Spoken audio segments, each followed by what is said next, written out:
Konflik tarif AS-China kini telah berubah menjadi pertarungan langsung antara dua kekuatan besar. Menurut Wall Street Journal, kedua negara terkunci dalam konfrontasi berisiko tinggi.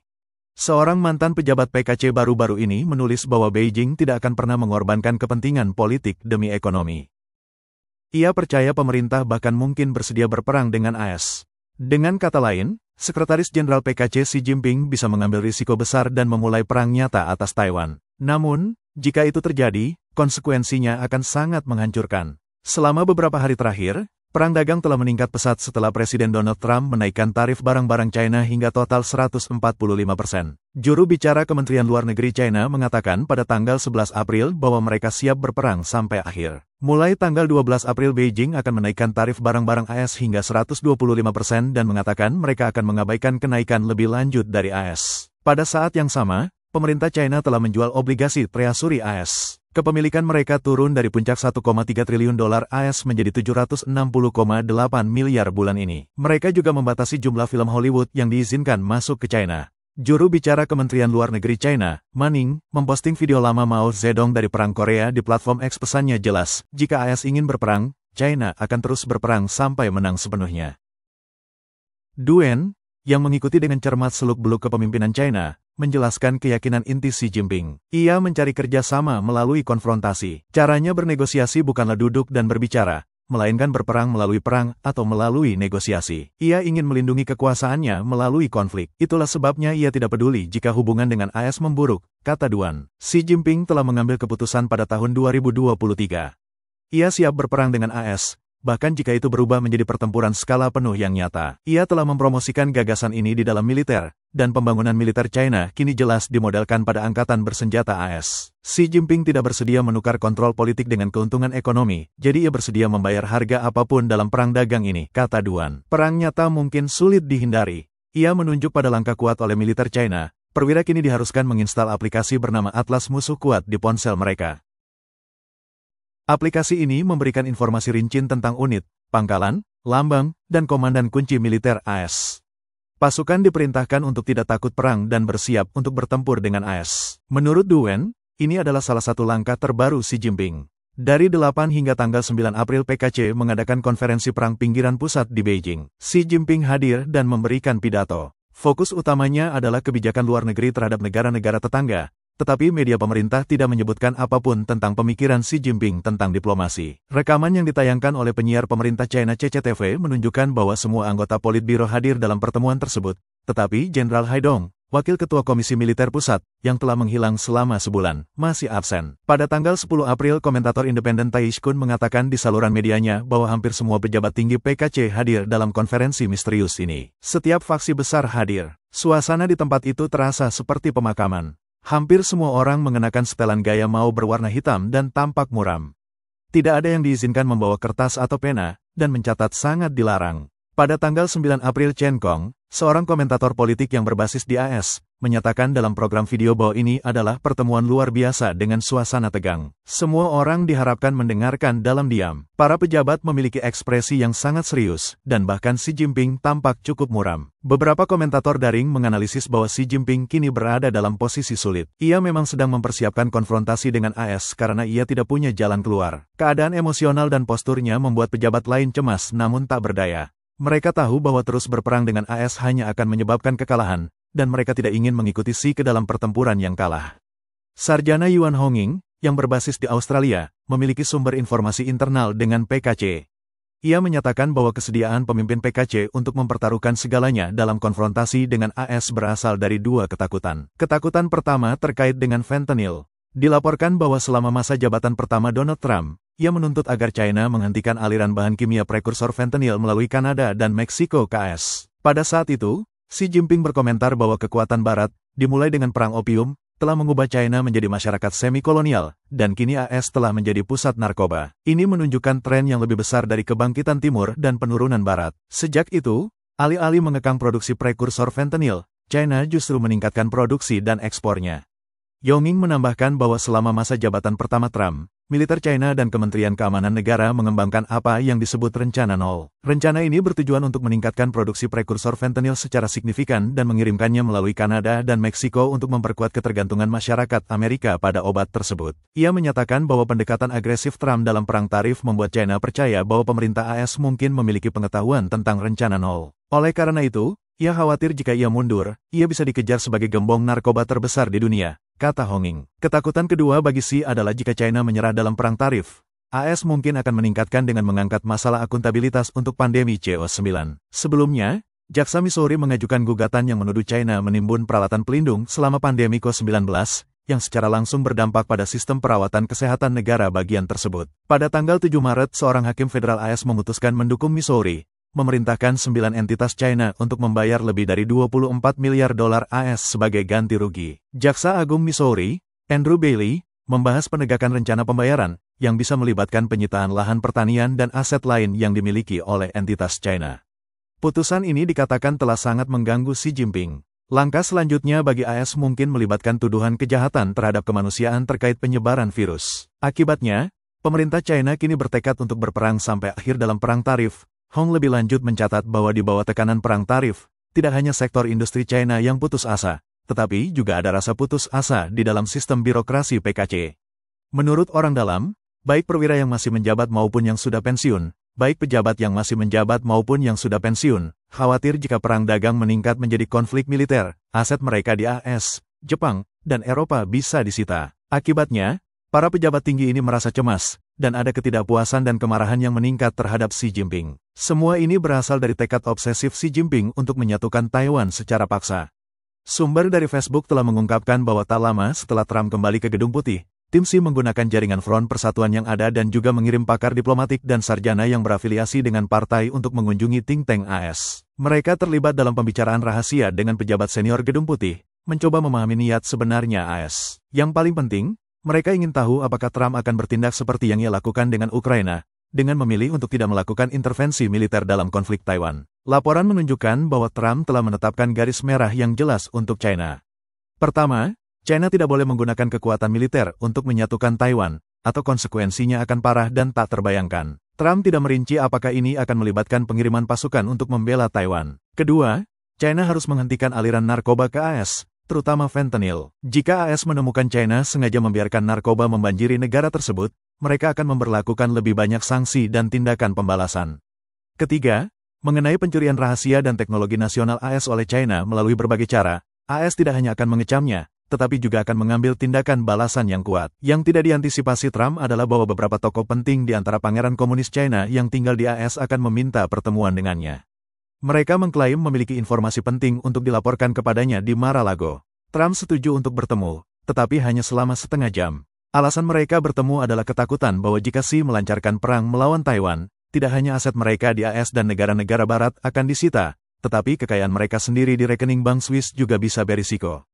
Menurut Departemen Keuangan AS, sejak pecahnya perang Rusia-Ukraina, AS dan sekutunya telah membekukan sekitar 300 miliar dolar AS cadangan devisa Rusia. Selain itu, lebih dari 30 miliar dolar AS aset milik oligarki Rusia, termasuk kapal pesiar, helikopter, real estate, dan karya seni, telah dibekukan.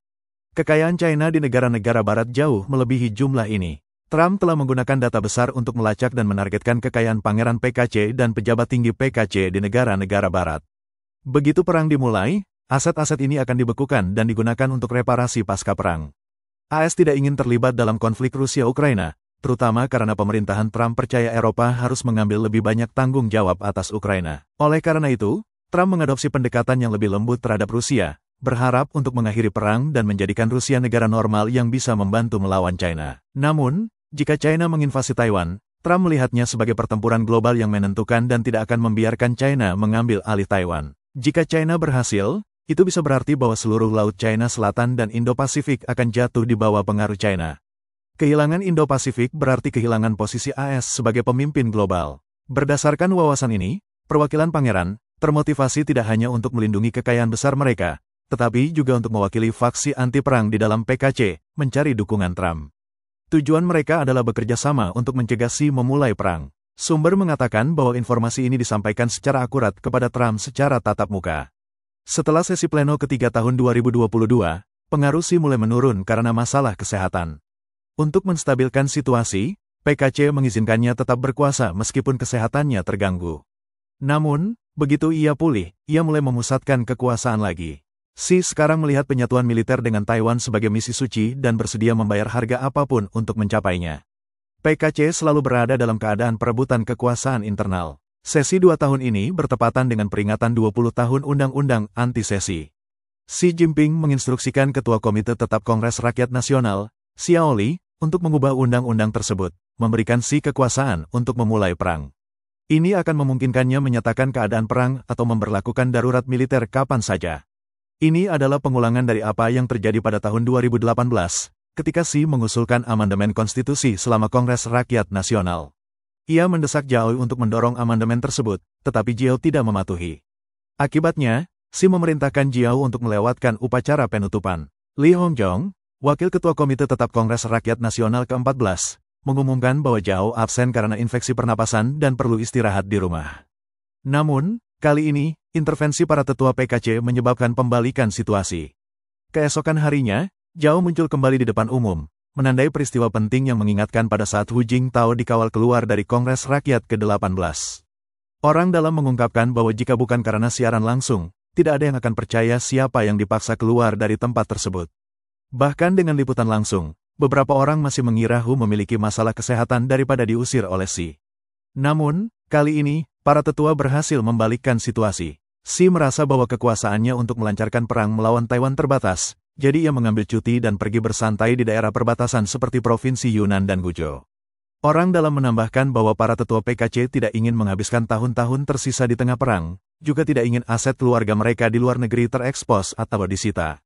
Beberapa komentator daring telah menunjukkan bahwa terlepas dari kebenaran pengungkapan ini, mereka menunjukkan betapa banyak tekanan yang dialami Xi di dalam negeri dan betapa tidak stabilnya kekuasaannya. Karena itu, ia harus tampil tangguh dalam perang dagang dan tidak mampu mundur. Yang lain percaya bahwa para pangeran ini tidak menginginkan perang, juga tidak menginginkan PKC runtuh. Jika Xi Jinping jatuh, mereka hanya ingin mempertahankan status quo. Keinginan sebenarnya adalah agar Xi, yang mereka lihat tidak kompeten, mundur, memungkinkan rezim PKC untuk terus berlanjut. Namun, tampaknya Presiden Trump tidak terpengaruh oleh rumor ini. Sebaliknya, ia bertindak tegas dan menentukan. Menteri Keuangan AS, Scott Bessent, baru-baru ini menyatakan bahwa Gedung Putih telah menunda pelaksanaan tarif timbal balik pada negara lain selama 90 hari untuk memberikan ruang bagi negosiasi. Tujuannya adalah untuk membentuk aliansi untuk menghadapi China sebagai aktor jahat. Selain itu, Ben memperingatkan bahwa semua opsi ada di atas meja, termasuk kemungkinan perusahaan China dihapus dari bursa saham AS. Reporter CNN, Stephen Collinson, menganalisis bahwa perang dagang AS-China mewakili kehancuran upaya lama AS untuk mencegah perang dagang skala penuh atau bahkan konflik yang lebih parah dengan China. Jelas bahwa Trump mengantisipasi bahwa PKC tidak mungkin menyerah dan akan berperang sampai mati sampai salah satu pihak jatuh. Pada pagi hari tanggal 11 April Xi Jinping bertemu dengan Perdana Menteri Spanyol, Pedro Sánchez, di Beijing. Menurut media pemerintah, Xi mengatakan tidak ada pemenang dalam perang dagang, tetapi ia juga menyatakan, kami tidak takut penindasan. Juru bicara Kementerian Luar Negeri China, Ma Ning, juga memposting ulang pidato Mao Zedong dari Perang Korea, di mana ia mengatakan, kami tidak takut provokasi dan tidak akan mundur. Jadi, di luar retorika, kartu apa lagi yang dimiliki PKC untuk dimainkan? Apa yang kita lihat sekarang adalah langkah-langkah PKC untuk membatasi ekspor logam tanah jarang ke AS, membatasi impor film Hollywood, membatasi impor produk kimia dan pertanian, dan menjual obligasi Treasury AS. Selain tindakan ini, langkah yang baru-baru ini terungkap menunjukkan kartu yang telah dimainkan PKC, yang diungkapkan sendiri. Menurut Wall Street Journal, pejabat PKC mengakui selama pertemuan rahasia AS-China pada Desember tahun lalu bahwa Beijing bertanggung jawab atas serangkaian serangan siber yang menargetkan infrastruktur AS. Seorang mantan pejabat AS yang mengetahui pertemuan tersebut menggambarkan bahwa selama sesi setengah hari di Jenewa, Wong Lelai, seorang pejabat siber senior dari Kementerian Luar Negeri China, mengatakan serangan siber terhadap infrastruktur AS adalah respons terhadap dukungan militer Amerika untuk Taiwan. Komentar Wong tidak langsung dan agak samar, tetapi sebagian besar delegasi AS menafsirkannya sebagai pengakuan diam-diam serta peringatan kepada AS atas sikapnya terhadap Taiwan. Pada Januari tahun ini, Wall Street Journal melaporkan bahwa kelompok peretas China, Volt Tipuan dan South Tipuan, telah menyusup ke lebih banyak perusahaan telekomunikasi AS daripada yang diketahui sebelumnya. Peretas China juga mengeksploitasi peralatan jaringan yang tidak ditambal dari keamanan swasta 40 Foret untuk menembus router jaringan besar dari sistem Cisco. Laporan tersebut menyebutkan bahwa selain menyusup secara mendalam ke AT&T dan Verizon, peretas China juga menargetkan Lumen Technologies dan jaringan T-Mobile lainnya. Pejabat dan anggota parlemen AS menyatakan bahwa Beijing terus menggunakan kelompok peretas Salt Tipuan dan Volt Tipuan untuk mengakses jaringan telekomunikasi AS. Sebagai tanggapan, pejabat senior dari pemerintahan Trump mengindikasikan bahwa Pentagon akan meluncurkan lebih banyak serangan siber ofensif terhadap China. Pada tanggal 9 April, Presiden Trump mengambil langkah yang tidak biasa, memerintahkan Departemen Kehakiman untuk melakukan penyelidikan khusus terhadap Miles Tyler, seorang mantan pejabat di Departemen Keamanan Dalam Negeri, dan Chris Krebs, mantan Direktur Badan Keamanan Siber dan Infrastruktur. Izin keamanan mereka dicabut pada hari yang sama. Kepala Staf Gedung Putih, Will Saref, menuduh Tyler membocorkan informasi rahasia selama masa jabatannya di DHS dan membuat tuduhan keterlaluan terhadap pemerintahan Trump dan pejabat lainnya. Dinyatakan bahwa memorandum Presiden tentang Tyler akan mengarahkan Departemen Kehakiman untuk menyelidiki aktivitasnya dan mengungkap masalah tambahan apapun. Analis senior percaya bahwa posisi yang dipegang oleh kedua pejabat kunci ini membuat mereka sangat sensitif, dan kemungkinan keterlibatan mereka dengan peretas China sekarang sedang dipertimbangkan. PKC, dalam upayanya untuk penyatuan militer dengan Taiwan, tampaknya menggunakan serangan siber untuk mencegah intervensi militer AS. Namun, dalam menghadapi pemerintahan Trump, ancaman mereka tidak hanya gagal tetapi mengungkap kerentanan yang mengakar dalam sektor keamanan siber AS. Pada titik ini, Xi Jinping telah mengungkapkan semua kartu di tangannya, namun ia tidak tahu berapa banyak kartu lagi yang dimiliki Trump. Akankah Xi Jinping mempertaruhkan segalanya dan melancarkan perang skala penuh atas Taiwan? Ia bahkan mungkin tidak mendapatkan kesempatan itu, dan jika ia melakukannya, itu bisa menyebabkan kekalahan yang lebih dahsyat.